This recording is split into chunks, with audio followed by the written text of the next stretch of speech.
D'abord, il y a eu cette imposante colonne de fumée menaçant tout l'horizon au-dessus du port de Beyrouth.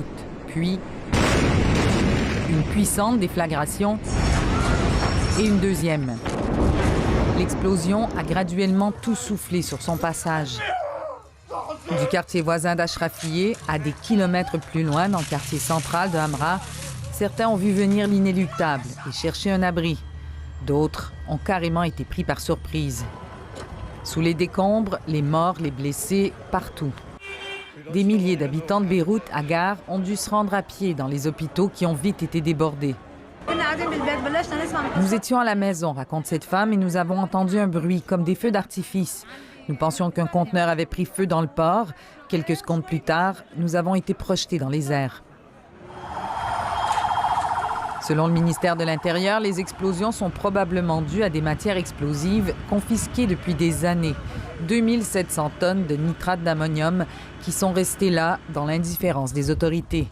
Inacceptable, a dit le président Michel Aoun, qui appelle à un état d'urgence pour les 2 prochaines semaines. Les responsables de la catastrophe seront jugés, a promis le Premier ministre en direct à la télévision libanaise. La France, l'Iran, le Royaume-Uni ont, comme beaucoup d'autres nations, exprimé leur solidarité avec le peuple libanais et offert de l'aide. Plus étonnant peut-être, Israël, toujours en guerre avec le Liban, a aussi offert une aide humanitaire et médicale par le biais de canaux diplomatiques. C'est le moment de transcender les conflits, peut-on lire sur le compte Twitter de l'armée israélienne. Le sort continue de s'acharner sur le pays du Cèdre et sa population. Le Liban connaît sa pire crise économique depuis des décennies. Dépréciation de sa monnaie inédite, hyperinflation, licenciements massifs et restrictions bancaires drastiques. La grogne sociale est alimentée depuis des mois. La nuit tombée, l'incendie au port contrôlé, Beyrouth, blessé dans sa chair et sans électricité, est de nouveau plongé dans le noir quasi total.